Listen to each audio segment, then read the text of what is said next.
اعوذ باللہ من الشیطان الرجیم، بسم اللہ الرحمن الرحیم۔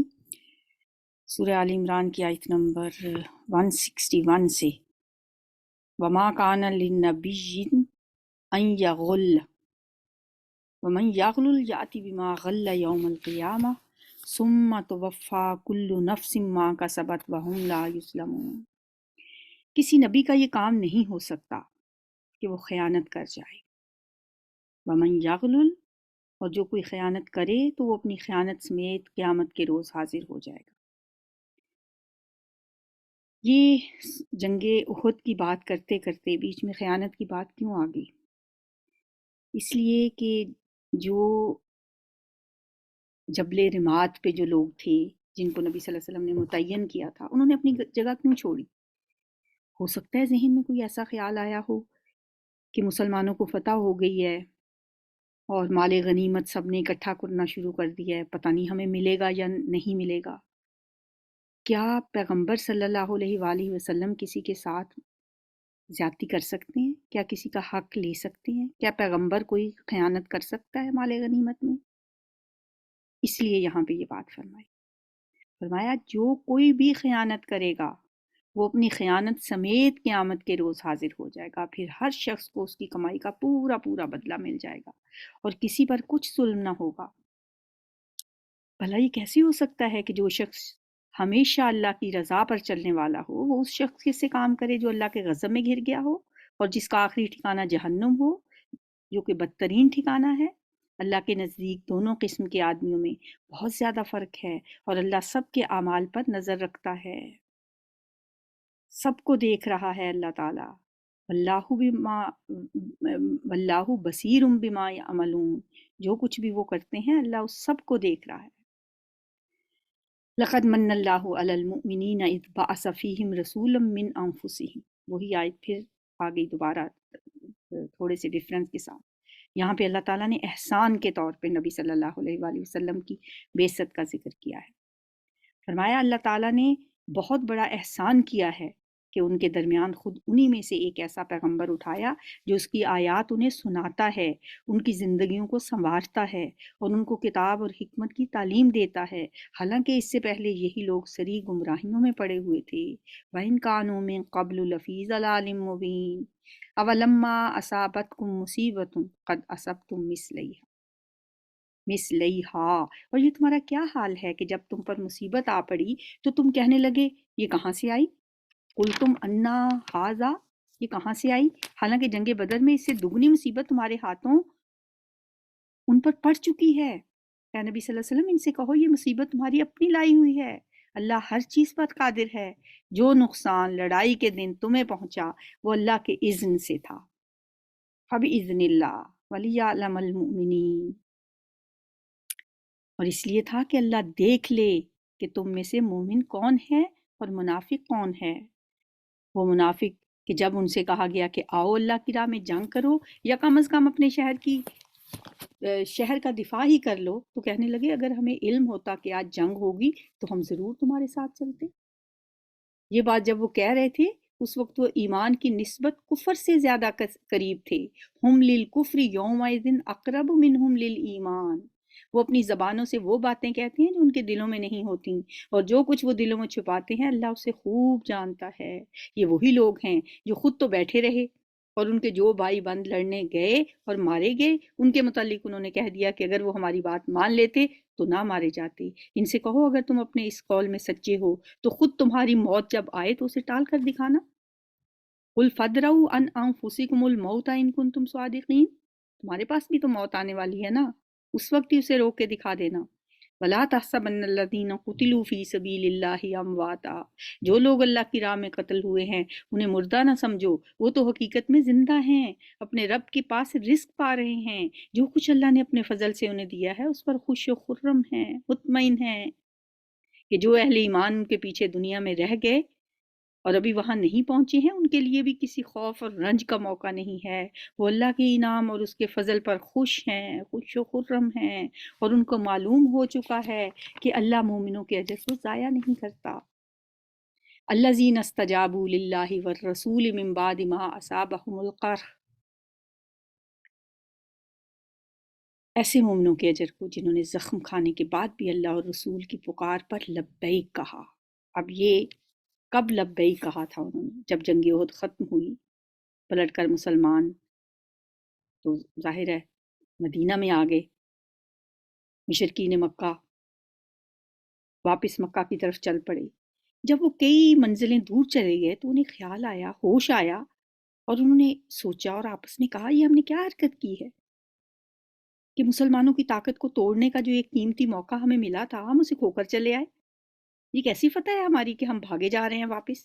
چنانچہ ایک جگہ ٹھہر کر انہوں نے آپس میں مشورہ کیا کہ مدینہ پر واپس چل کر فوراً دوسرا حملہ کیا جائے، لیکن پھر ہمت نہ پڑی اور مکہ واپس چلے گئے۔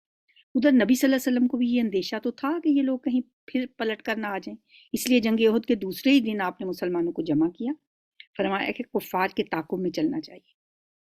اگرچہ یہ بڑا نازک موقع تھا، زخمی تھے، کٹے پھٹے، زخموں سے چور، پھر بھی جو سچے مومن تھے وہ جان سار اپنی جانیں قربان کرنے کے لیے آمادہ ہو گئے۔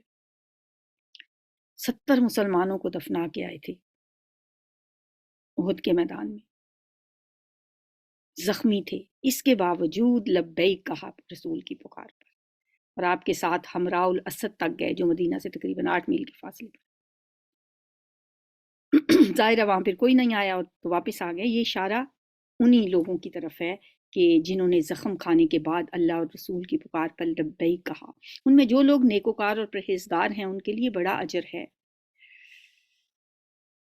جن سے لوگوں نے کہا کہ تمہارے خلاف بڑی فوجیں جمع ہوئی ہیں، ان سے ڈرو، تو یہ سن کر ان کا ایمان اور بڑھ گیا۔ انہوں نے جواب دیا کہ ہمارے لیے اللہ ہی کافی ہے اور وہی بہترین کارساز ہے۔ آخرکار وہ اللہ تعالیٰ کی نعمت اور فضل کے ساتھ پلٹ آئے، ان کو کسی قسم کا ضرر بھی نہ پہنچا اور اللہ کی رضا پر چلنے کا شرف بھی انہیں حاصل ہو گیا۔ اللہ بڑا فضل فرمانے والا ہے۔ جب احد سے واپس پلٹ رہے تھے کفار تو ابو سفیان نے مسلمانوں کو ایک چیلنج کیا تھا۔ اس نے کہا آئندہ سال بدر میں ہمارا تمہارا پھر مقابلہ ہوگا، لیکن جب وعدے کا وقت قریب آیا تو اس کی ہمت نے جواب دے دیا، لہٰذا وہ پہلو بجانے کے لیے اس نے خفیہ طور پر ایک شخص کو بھیجا۔ اس نے مدینے پہنچ کر مسلمانوں میں یہ خبریں مشہور کرنا شروع کر دیں کہ اس سال قریش نے بڑی زبردست تیاری کی ہے، بڑا بھاری لشکر تیار کیا ہے جس کا مقابلہ پورے عرب میں سے کوئی نہیں کر سکے گا۔ مسلمان یہ باتیں سن کر کچھ متاثر تو ہوئے، مگر جب اللہ کے رسول نے بھرے مجمع میں اعلان کیا کہ اگر کوئی نہ بھی جائے گا تو میں اکیلا جاؤں گا، تو 1500 لوگ آپ کے ساتھ چلنے کے لیے تیار ہو گئے اور آپ ان کو لے کر بدر تشریف بھی لے گئے۔ لیکن ابو سفیان مقابلے پہ نہ آیا اور مسلمانوں نے 8 دن تک بدر میں ٹھہر کر تجارتی کاروبار سے بھی خوب فائدہ اٹھایا اور اس طرح وہ واپس آ گئے۔ اس بات کا یہاں ذکر ہو رہا ہے۔ فرمایا اب تمہیں معلوم ہو گیا ہے کہ وہ دراصل شیطان تھا، وہ شیطان تھا جو اپنے دوستوں سے خام خواہ ڈرا رہا تھا، لہٰذا آئندہ تم انسانوں سے نہ ڈرنا، مجھ سے ڈرنا اگر تم حقیقت میں صاحب ایمان ہو۔ یہ تو شیطان تھا۔ انما ذالکم الشیطان یخوف اولیاءہ فلا تخافوہم وخافون ان کنتم مؤمنین، اگر تم مومن ہو تو پھر ان سے نہ ڈرو، اللہ سے ڈرو، لوگوں سے نہ ڈرو۔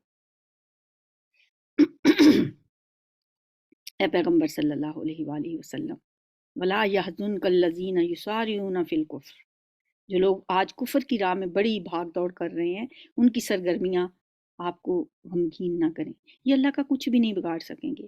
اللہ کا ارادہ یہ ہے کہ ان کے لیے آخرت میں کوئی حصہ نہ رکھے اور بالآخر ان کو سخت سزا ملنے والی ہے۔ جو لوگ ایمان کو چھوڑ کر کفر کے خریدار بنے ہوئے ہیں وہ یقیناً اللہ کا کوئی نقصان نہیں کر رہے ہیں، ان کے لیے دردناک عذاب تیار ہے۔ یہ ڈھیل جو ہم انہیں دیے جاتے ہیں، اس کو یہ کافر اپنے حق میں بہتری نہ سمجھیں۔ انما نملی لہم خیر لانفسہم، یہ نہ سمجھیں ہم تو انہیں اس لیے ڈھیل دے رہے ہیں کہ اسے خوب بارے گناہ سمیٹ لیں، پھر ان کے لیے سخت ذلیل کرنے والی سزا ہے۔ ما کان اللہ لیذر المؤمنین علی ما انتم علیہ حتی یمیز الخبیث من الطیب، اللہ مومنوں کو اس حالت میں ہرگز نہ رہنے دے گا جس میں تم لوگ اس وقت پائے جاتے ہو۔ وہ پاک لوگوں کو ناپاک لوگوں سے الگ کر کے رہے گا، مگر اللہ کا یہ طریقہ نہیں ہے کہ تم لوگوں کو غیب پر مطلع کرے۔ تمہیں غیب کی خبریں بتائے، یعنی تمہیں یہ بتا دے کہ تم میں سے کون مومن ہے اور کون منافق ہے۔ غیب کی باتیں بتانے کے لیے تو وہ اپنے رسولوں میں سے جس کو چاہتا ہے منتخب کر لیتا ہے۔ لہٰذا امور غیب کے بارے میں اللہ اور اس کے رسولوں پر ایمان رکھو۔ اگر تم ایمان اور خدا ترسی کی روش پر چلو گے تو تمہیں بڑا اجر ملے گا۔ جن لوگوں کو اللہ نے اپنے فضل سے نوازا ہے اور پھر وہ کنجوسی سے کام لیتے ہیں، وہ اس خیال میں نہ رہیں کہ یہ بخیلی ان کے لیے اچھی ہے۔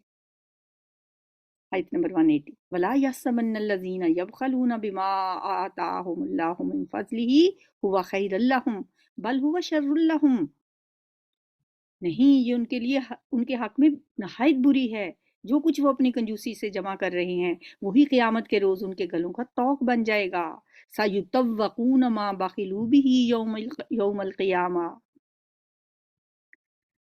زمین اور آسمانوں کی میراث اللہ ہی کے لیے ہے۔ وَلِلَّهِ مِيرَاثُ السَّمَاوَاتِ وَالْأَرْضِ وَاللَّهُ بِمَا تَعْمَلُونَ خَبِيرٌ۔ اور تم جو کچھ کرتے ہو اللہ اس سے باخبر ہے۔ رکوع نمبر 10۔ لقد سمع اللہ قول الذین قالوا ان اللہ فقیر ونحن اغنیاء۔ اللہ نے ان لوگوں کا قول سن لیا ہے جو کہتے ہیں کہ اللہ فقیر ہے اور ہم غنی ہیں۔ یہ کون کہتے تھے اللہ کو فقیر؟ یہ یہودیوں کا قول تھا۔ قرآن میں جب یہ آیت نازل ہوئی نا کہ من ذا الذی یقرض اللہ قرضا حسنا، کون ہے جو اللہ کو اچھا قرض دے، تو اس کا مذاق اڑاتے ہوئے انہوں نے کہنا شروع کر دیا کہ ہاں اللہ تو مفلس ہو گئے ہیں، اب وہ بندوں سے قرض مانگ رہے ہیں۔ استغفر اللہ، ایسی وہ گستاخانہ باتیں کرتے تھے، کہتے تھے ہم غنی ہیں۔ ان کی یہ باتیں بھی ہم لکھ لیں گے، اور اس سے پہلے جو وہ پیغمبروں کو ناحق قتل کرتے رہے ہیں وہ بھی ان کے نامہ اعمال میں ثبت ہے۔ جب فیصلے کا وقت آئے گا اس وقت ہم ان سے کہیں گے کہ لو اب عذاب کا مزہ چکھو، یہ تمہارے اپنے ہاتھوں کی کمائی ہے، اللہ اپنے بندوں کے لیے ظالم نہیں ہے۔ وَأَنَّ اللَّهَ لَيْسَ بِظَلَّامٍ لِّلْعَبِيدِ الذین قالوا ان اللہ عہد الینا اللہ نؤمن لرسول حتی یأتینا بقربان تاکلہ النار۔ جو لوگ کہتے ہیں اللہ نے ہم کو ہدایت کر دی ہے کہ ہم کسی کو رسول تسلیم نہ کریں جب تک وہ ہمارے سامنے ایسی قربانی نہ کرے جسے غیب سے آ کر آگ کھا لے۔ ان سے کہو تمہارے پاس مجھ سے پہلے بہت سے رسول آ چکے ہیں جو بہت سی روشن نشانیاں لائے تھے، اور وہ نشانی بھی لائے تھے جس کا ذکر تم کرتے ہو۔ پھر اگر ایمان لانے کے لیے یہ شرط پیش کرنے میں تم سچے ہو تو ان رسولوں کو تم نے کیوں قتل کیا؟ اب اے نبی صلی اللہ علیہ وآلہ وسلم، اگر یہ لوگ آپ کو جھٹلاتے ہیں تو بہت سے رسول آپ سے پہلے جھٹلائے جا چکے ہیں جو کھلی کھلی نشانی اور صحیفے اور روشنی بخشنے والی کتابیں لائے تھے۔ آخرکار ہر شخص کو مرنا ہے اور تم سب اپنے اپنے پورے اجر قیامت کے روز پانے والے ہو۔ وَإِنَّمَا تُوَفَّوْنَ أُجُورَكُمْ يَوْمَ الْقِيَامَةِ۔ کامیاب دراصل وہ ہے جو وہاں دوزخ کی آگ سے بچ جائے اور جنت میں داخل کر دیا جائے۔ رہی یہ دنیا تو یہ محض ایک ظاہر فریب چیز ہے۔ وَمَا الْحَيَاةُ الدُّنْيَا إِلَّا مَتَاعُ الْغُرُورِ لَتُبْلَوُنَّ فِي أَمْوَالِكُمْ وَأَنفُسِكُمْ۔ مسلمانوں، تمہیں مال اور جان دونوں کی آزمائشیں پیش آ کر رہے ہیں، لازمی آ کر رہیں گی، اور تم اہل کتاب اور مشرکین سے بہت سی تکلیف دہ باتیں سنو گے۔ اگر ان سب حالات میں تم صبر اور خدا ترسی کی روش پر قائم رہو تو یہ بڑے حوصلے کا کام ہے۔ ان اہل کتاب کو وہ عہد بھی یاد دلاؤ جو اللہ نے ان سے لیا تھا کہ تمہیں کتاب کی تعلیمات کو لوگوں میں پھیلانا ہوگا، انہیں پوشیدہ رکھنا نہیں ہوگا، مگر انہوں نے کتاب کو پس پش ڈال دیا اور تھوڑی قیمت پر اسے بیچ ڈالا۔ کتنا برا کاروبار ہے جو یہ لوگ کر رہے ہیں۔ تم ان لوگوں کو عذاب سے محفوظ نہ سمجھو۔ لا تحسبن الذین یفرحون بما اتوا، وہ جو اپنے کرتوتوں پر خوش ہیں اور چاہتے ہیں کہ ایسے کاموں کی تعریف انہیں حاصل ہو جو فی الواقع انہوں نے نہیں کیے۔ وَيُحِبُّونَ أَن يُحْمَدُوا بِمَا لَمْ يَفْعَلُوا، وہ چاہتے ہیں کہ ایسے کاموں پہ ان کی تعریف ہو جو کام انہوں نے کیے ہی نہیں۔ حقیقت میں ان کے لیے دردناک سزا تیار ہے۔ زمین اور آسمانوں کا مالک اللہ ہے اور اس کی قدرت پر سب حاوی ہے۔ وَلِلَّهِ مُلْكُ السَّمَاوَاتِ وَالْأَرْضِ وَاللَّهُ عَلَى كُلِّ شَيْءٍ قَدِيرٌ۔ اب یہاں سے سورہ آل عمران کا آخری رکوع شروع ہو رہا ہے۔ یہ رکوع بہت فضیلت والا ہے۔ یہ آخری آیات جو ہیں سورہ آل عمران کی، نبی صلی اللہ علیہ وآلہ وسلم یہ آیات رات کو صبح جب ان کی آنکھ کھلتی تھی لیٹے لیٹے ان آیات کی تلاوت کیا کرتے تھے۔ کوشش کریں آپ بھی ان آیات کو یاد کر لیں اور صبح جب آنکھ کھلے آسمان کی طرف یا جہاں پہ بھی آپ لیٹے ہوئے آنکھیں کھول کے ان آیات کو پڑھیں۔ اگر نہیں جب تک یاد ہوتی تو وضو کرنے کے بعد پڑھ لیں، قرآن کھول کے پڑھ لیں، آہستہ آہستہ پھر یاد ہو جائیں گی۔ ان فی خلق السماوات والارض واختلاف اللیل والنہار لآیات لأولی الالباب، زمین اور آسمانوں کی پیدائش میں اور رات اور دن کے باری باری سے آنے میں ان ہوش مند لوگوں کے لیے بہت نشانیاں ہیں جو اٹھتے بیٹھتے اور لیٹتے ہر حال میں اللہ کو یاد کرتے، ہر حال میں۔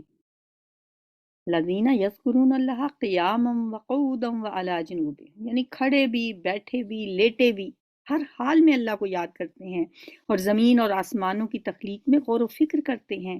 وہ بے اختیار بول اٹھتے ہیں، پروردگار یہ سب کچھ تو نے فضول اور بے مقصد نہیں بنایا، ربنا ما خلقت ھذا باطلا سبحانک فقنا عذاب النار، تو پاک ہے اس بے فائدہ، اس بات سے پاک ہے کہ بے فائدہ کام کرے، پس اے رب ہمیں دوزخ کی آگ سے بچا لے، تو نے جسے دوزخ میں ڈالا اسے در حقیقت بڑی ذلت اور رسوائی میں ڈال دیا، اور پھر ایسے ظالموں کا کوئی مددگار نہ ہوگا۔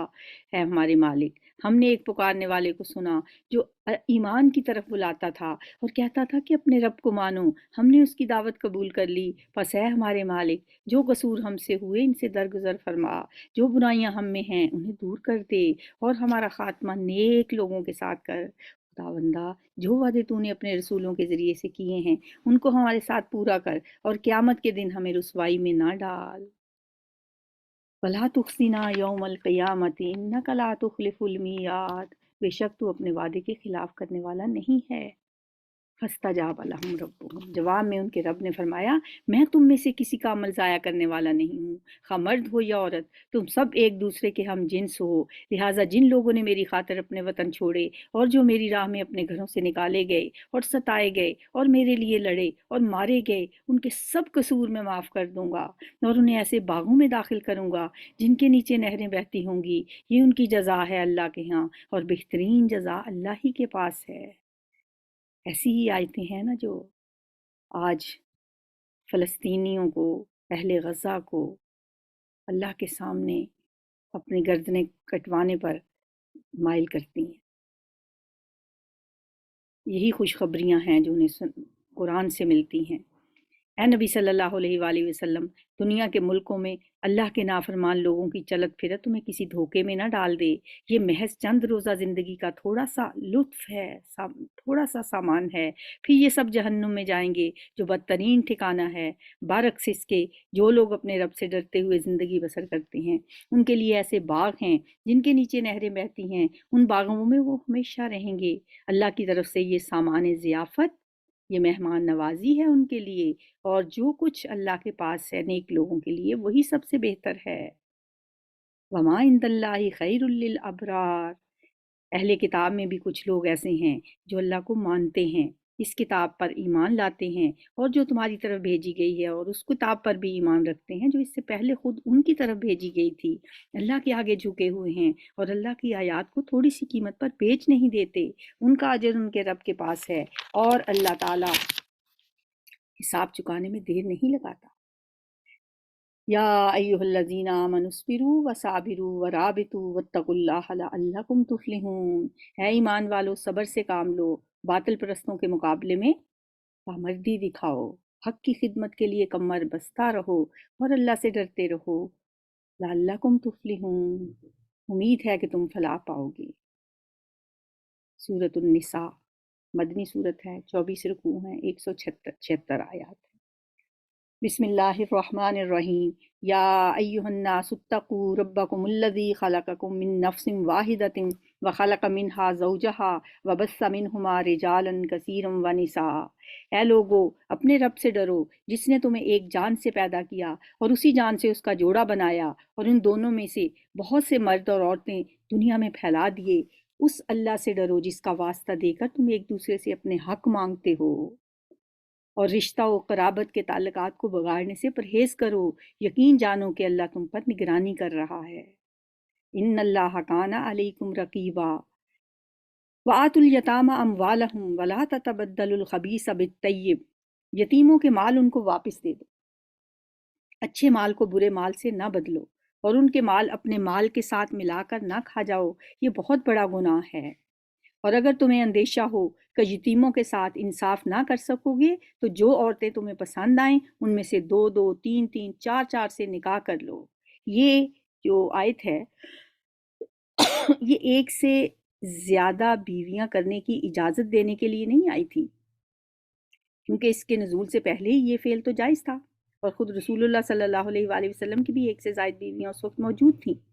دراصل یہ اس لیے نازل ہوئی تھی کہ لڑائیوں میں شہید ہونے والوں کے جو بچے یتیم رہ گئے تھے ان کے مسئلے کو حل کرنے کے لیے فرمایا گیا کہ اگر ان یتیموں کے حقوق تم ویسے ادا نہیں کر سکتے تو ان عورتوں سے نکاح کر لو جن کے ساتھ یتیم بچے ہیں، لیکن اگر تمہیں اندیشہ ہو کہ ان کے ساتھ عدل نہ کر سکو گے تو پھر ایک ہی بیوی کرو، یا ان عورتوں کو زوجیت میں لاؤ جو تمہارے قبضے میں آئی ہیں، یعنی جو مال غنیمت کے طور پہ لونڈیاں مراد ہیں، یعنی وہ عورتیں جو جنگ میں گرفتار ہو کر آئی ہوں اور پھر قید کر لی گئی ہوں اور پھر قیدیوں کا تبادلہ نہ ہونے کی صورت میں حکومت کی طرف سے لوگوں میں تقسیم کر دی گئی ہوں، انہیں کہا جاتا ہے جو تمہارے قبضے میں آئی ہیں۔ بے انصافی سے بچنے کے لیے یہ زیادہ قرین ثواب ہے، یعنی سچائی کے قریب ہے، اور عورتوں کے مہر خوش دلی کے ساتھ ادا کر دیا کرو۔ البتہ اگر وہ خود اپنی خوشی سے مہر کا کوئی حصہ تمہیں معاف کر دیں تو اسے تم مزے سے کھا سکتے ہو، اور اپنے وہ مال جنہیں اللہ نے تمہارے لیے قیام زندگی کا ذریعہ بنایا ہے نادان لوگوں کے حوالے نہ کرو، البتہ انہیں کھانے اور پہننے کے لیے دو اور انہیں نیک ہدایت کرو۔ وَقُولُوا لَهُمْ قَوْلًا مَعْرُوفًا وَابْتَلُوا الْيَتَامَى حَتَّى إِذَا بَلَغُوا النِّكَاحَ، اور یتیموں کی آزمائش کرتے رہو یہاں تک کہ وہ نکاح کے قابل عمر کو پہنچ جائیں۔ ان کی آزمائش کرتے رہو یعنی جب وہ سن بلوغ کے قریب پہنچ رہے ہوں تو دیکھتے رہو کہ ان کا عقلی شعور اور ان کی نشو و نما کیسی ہے، اور ان میں اپنے معاملات کو خود اپنی ذمہ داری پر چلانے کی صلاحیت کس قدر پیدا ہو رہی ہے، اس بات کا اندازہ لگاتے رہو۔ پھر اگر تم ان کے اندر اہلیت پاؤ تو ان کے مال ان کے حوالے کر دو۔ ایسا کبھی نہ کرنا کہ حد انصاف سے تجاوز کر کے اس خوف سے ان کے مال جلدی جلدی کھا جاؤ کہ وہ بڑے ہو کر اپنے حق کا مطالبہ کریں گے۔ یتیم کا جو سرپرست مالدار ہو وہ پرہیزگاری سے کام لے، یعنی وہ یتیم کے مال میں سے کچھ بھی نہ لے، اور جو غریب ہو وہ معروف طریقے سے کھائے۔ معروف طریقہ پھر کیا ہوتا ہے؟ یعنی اپنا حق الخدمت جو ہے، وہ ظاہر ہے اس یتیم کو کی پرورش کر رہا ہے، وہ حق الخدمت جو ہے وہ اس حد تک لے کہ ہر غیر جانبدار معقول آدمی اس کو مناسب سمجھتا ہو، یہ نہیں کہ حد سے زیادہ لے لے ان سے۔ پھر جب ان کے مال ان کے حوالے کرنے لگو تو لوگوں کو اس پر گواہ بنا لو، اور حساب لینے کے لیے اللہ کافی ہے۔ مردوں کے لیے اس مال میں حصہ ہے جو ماں باپ اور قریبی رشتہ داروں نے چھوڑا ہو، اور عورتوں کے لیے بھی اس مال میں حصہ ہے جو ماں باپ اور قریبی رشتہ داروں نے چھوڑا ہو، خواہ تھوڑا ہو یا بہت، یہ حصہ اللہ کی طرف سے مقرر ہے۔ یہ جو آیت ہے اس سے ہمیں کچھ باتوں کا پتہ چلتا ہے، کچھ قانونی حکم اس آیت میں دیے گئے ہیں، جن میں سے پہلا یہ ہے کہ میراث صرف مردوں ہی کا حصہ نہیں ہے بلکہ عورتیں بھی اس کی حقدار ہیں۔ دوسرے یہ کہ میراث بہرحال تقسیم ہونی چاہیے خواہ وہ کتنی ہی کم ہو۔ تیسری بات یہ کہ میت کے چھوڑے ہوئے پورے مال کو قابل تقسیم اس آیت میں قرار دیا گیا ہے، اور اس میں ہر قسم کی جائیداد، منقولہ، غیر منقولہ، زرعی، غیر زرعی، آبائی، غیر آبائی، ہر طرح کی کوئی تفریق نہیں ہے اس میں۔ چوتھی بات یہ کہ مورث کی زندگی میں کوئی حق میراث پیدا نہیں ہوتا، بلکہ میراث کا حق اس وقت پیدا ہوتا ہے جب مورث کوئی مال چھوڑ کر مرا ہو۔ پانچویں بات یہ جو اس سے قاعدہ نکلتا ہے کہ قریب ترین رشتہ دار کی موجودگی میں جو دور کے رشتہ دار ہیں وہ میراث میں حصہ نہیں پا سکتے، اور جب تقسیم کے موقع پر کنبے کے لوگ اور یتیم اور مسکین آئیں تو اس مال میں انہیں بھی کچھ نہ کچھ دے دو، اور ان کے ساتھ بھی بھلے مانسوں کی سی بات کرو۔ لوگوں کو اس بات کا خیال کر کے ڈرنا چاہیے کہ اگر وہ خود اپنے پیچھے بے بس اولاد چھوڑتے تو مرتے وقت انہیں اپنے بچوں کے حق میں کیسے کیسے اندیشے لاحق ہوتے۔ بس چاہیے کہ وہ اللہ کا خوف کریں اور انصاف کی بات کریں۔ جو لوگ ظلم کے ساتھ یتیموں کے مال کھاتے ہیں در حقیقت وہ اپنے پیٹوں میں آگ بھرتے ہیں، اور وہ ضرور جہنم کی بھڑکتی ہوئی آگ میں جھونکے جائیں گے۔ استغفر اللہ وَسَيَصْلَوْنَ سَعِيرًا۔ رکوع نمبر 13۔ یوصیکم اللہ فی اولادکم للذکر مثل حظ الانثیین۔ تمہاری اولاد کے بارے میں اللہ تمہیں ہدایت کرتا ہے کہ مرد کا حصہ 2 عورتوں کے برابر ہے۔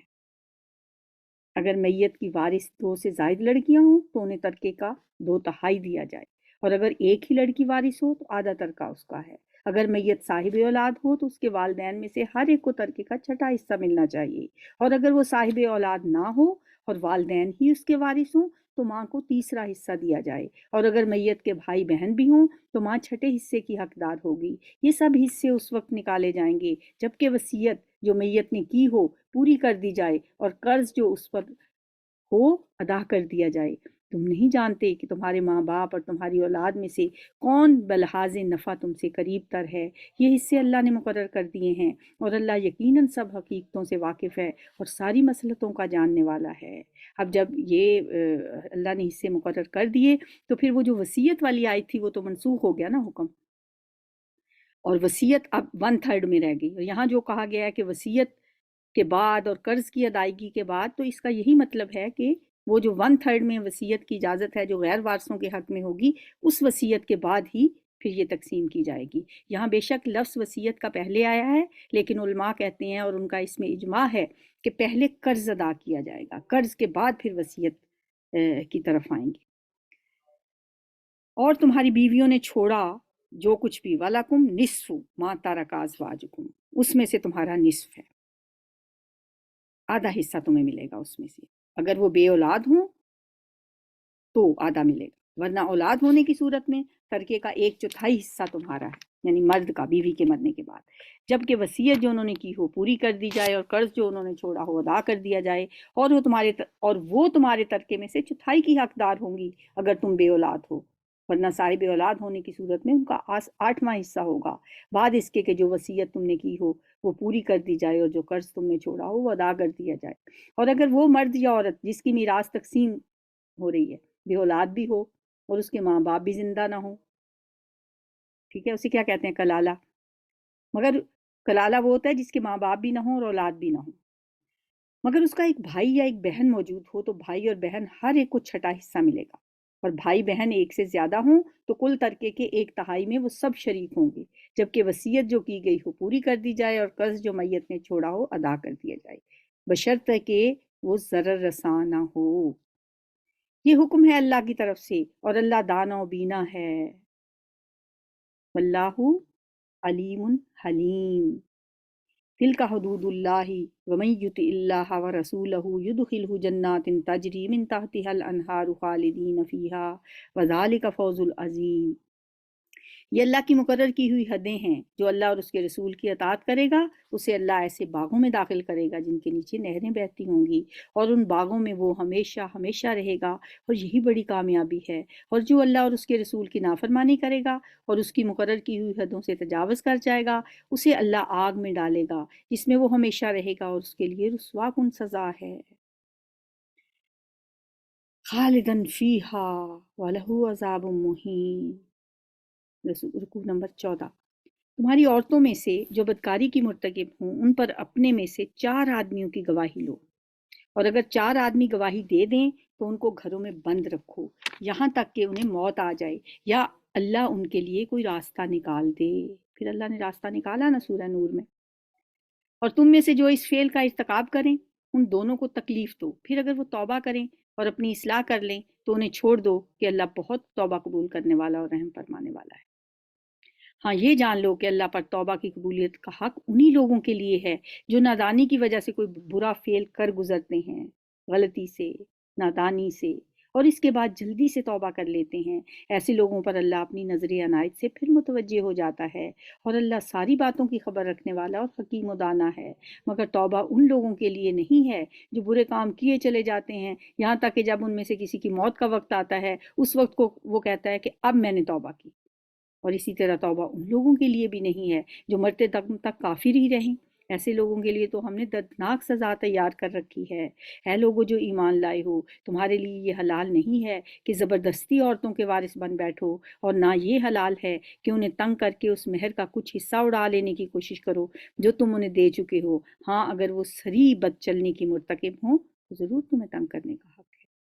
ان کے ساتھ بھلے طریقے سے زندگی بسر کرو، اگر وہ تمہیں ناپسند ہوں تو ہو سکتا ہے کہ ایک چیز تمہیں پسند نہ ہو مگر اللہ نے اسی میں بہت کچھ بھلائی رکھ دی ہو۔ یہ بڑی دور کی بات ہے اگر کسی کو سمجھ آ جائے تو۔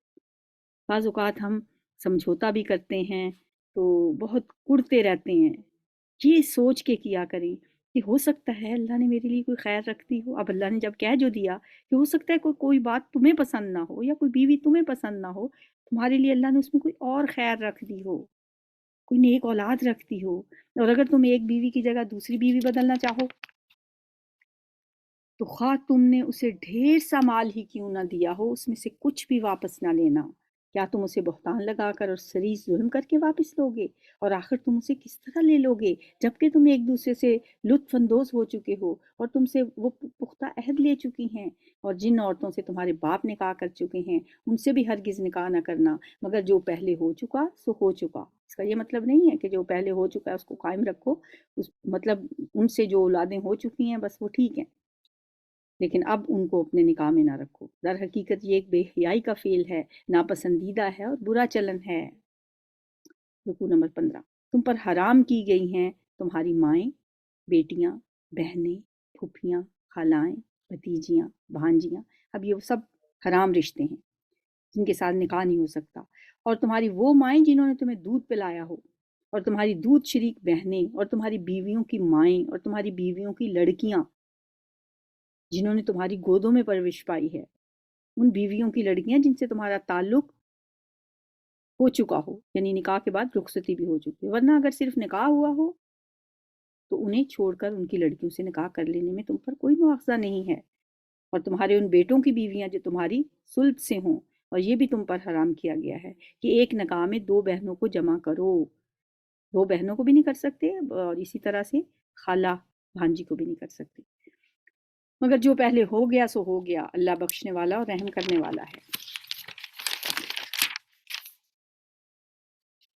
یہ ہے جی ہمارا چوتھا پارہ، الحمدللہ مکمل ہوا۔ اللہ تعالیٰ سے دعا ہے کہ وہ ہمیں اسی طرح سے قرآن پڑھنے، سمجھنے اور اس پہ عمل کرنے کی توفیق عطا فرمائے۔ یا ربی لک الحمد کما ینبغی لجلال وجہک وعظیم سلطانک، اللہم صلی وسلم علی نبینا محمد۔ ربنا اغفر لنا ذنوبنا واسرافنا فی امرنا وثبت اقدامنا وانصرنا علی القوم الکافرین۔ ربنا ما خلقت هذا باطلا سبحانک فقنا عذاب النار۔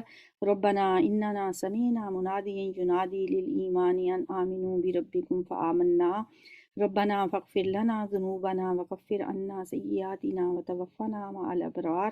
ربنا وآتنا ما وعدتنا على رسلك ولا تخزنا يوم القيامة إنك لا تخلف الميعاد۔ ربي أني مسني الضر وأنت أرحم الراحمين۔ اللهم إنا نسألك الصحة والعافية اللهم إنا نسألك الصحة والعافية اللهم إنا نسألك الصحة والعفة والأمانة وحسن الخلق والرضا بالقدر۔ اللهم اشف مرضانا ومرضى المسلمين، اذهب الباس رب الناس واشف أنت الشافي لا شفاء إلا شفاؤك شفاء لا يغادر سقما۔ ربنا تقبل منا إنك أنت السميع العليم وتب علينا إنك أنت التواب الرحيم، وصلى الله تعالى على خير خلقه محمد وآله وأصحابه وأزواجه وذريته أجمعين برحمتک یا ارحم الراحمین۔ الہی آمین۔ سبحان ربک رب العزت عما یصفون وسلام علی المرسلین والحمد للہ۔